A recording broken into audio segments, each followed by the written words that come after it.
Bismillah, alhamdulillah, wassalatu wassalamu ala rasulillah. Masih dina surat Yusuf, jigana ieu pertemuan anu terakhir dina surat Yusuf. Insyaallah enjing dina surat anu sanesna. A'udzu billahi minasyaitonir rajim. Bismillahirrahmanirrahim. Wa ma arsalna jeung henteu ngutus kami saur Allah min qablika tis samemeh Kangjeng Nabi Muhammad, zaman Nabi Adam, Nabi Idris, Nabi Nuh, Nabi Soleh, Nabi Ibrahim jeung sajabana eta teh illa rijalan, kecuali eta teh hiji lalaki. Henteu anu dipikahayang ku umat kafir nah cenah teu ngutus para malaikat yang jadi rasul. Nah aku Muhammad cenah jelema biasa. Justru dijelaskeun Al-Qur'an rijalan eta teh lalaki, hiji lalaki manusia biasa para nabi teh. Maksudna teh sanes Allah, sanes anak Allah atau ibnullah. Aya panyangka umat kafir mah bahwa Isa itu anak Allah atau Allah. Aya nu nyangka deui ti Yahudi mah Uzair putrana Allah mah cenah eta panyangka nu kitu teh panyangka hayalan atawa eta teh panyangka anu tidak betul. Nu bener nama rijalan eta teh kabeh oge lalaki manusia biasa. Ngan aya kelebihanana nuhi anu kami wahyukeun ka eta rijal nyata ka para nabi ilaihim pikeun maranehnana min ahlil qura eta teh ti penduduk asli negeri. Jadi anu jadi nabi ti Mekah, orang Mekah gitu. Maksudnya ti penduduk asli ahlil qura. Apalam yasiru nah anjeun teu ini teu ngalengkah teu gudagidig jauh fil ardi di muka bumi supaya kumaha payang duru supaya anjeun ningali kaifa kana kumaha bukti akibatul ladina min qablihim akibatna jelema-jelema min qablihim ti samemeh Kangjeng Rasul.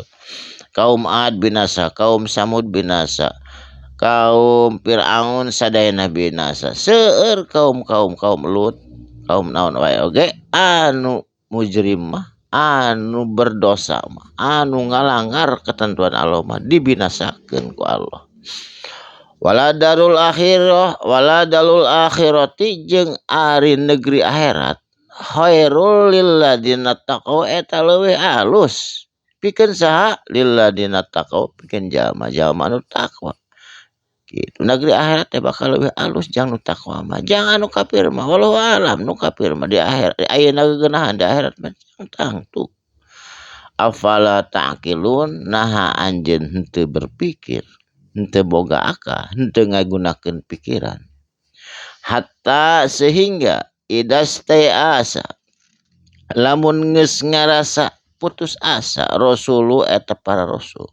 Wadonu manehna yakin panyangkana annahum kana yen sanyana itu umatna qad kudziba geus ngadustakeun teu percaya ka rasul antos aya di hiji negeri kalebet Rasulullah sallallahu alaihi wasallam anu di kota Mekah.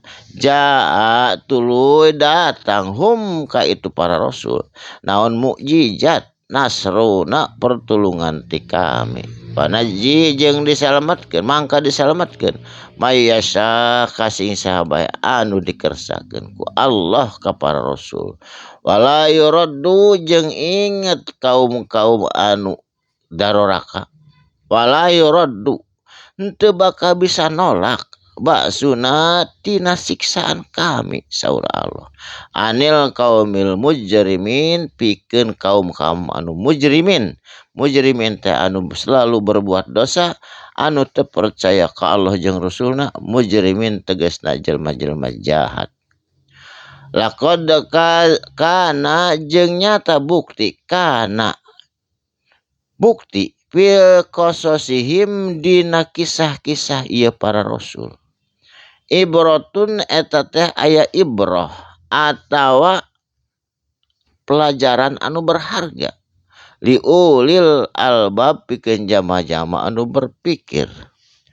makana jeung tebukti atawa sanes ari eta Quran teh hadisan tegasna cerita atawa dongeng sanes eta mah yuftaro anu manehna nyangka eta teh cenah mengada-ada Quran teh karangan Rasul saurna teh karangan Muhammad walakin tetapina ari itu Quran tasdiqo eta teh membenarkan allazi baina yadaihi pikeun anu aya dina leungeunna meluruskan Toret nu geus direvisi meluruskan Injil anu geus dirobah-robah wa tafsila jeung ngajelaskeun kulli syai'in kana saban-saban perkara perkara hukum perkara peradaban perkara naon bae ge nu aya di dunya tah tafsila dijelaskeun kulli syai'in saban-saban perkara wa huda jeung ieu Quran teh pituduh pikeun jalma-jalma anu mesih dalam kegelapan wa rahmatan jeung rahmat atawa nugraha anugerah liqaumi yu'minun pikeun jalma-jalma anu iman anu teu iman mah teu jadi anugerah teu jadi pituduh kan pikeun jalma-jalma anu ariman barakallahu li wa lakum insyaallah enjing patepang deui dina surat Ra'ad atawa petir tegasna guru surat Yusuf alhamdulillah patos tamat enjing insyaallah patepang deui dina waktos sareng gelombang anu sami usikum nafsi bitaqwallah wassalamualaikum warahmatullahi wabarakatuh sadaqallahul adzim.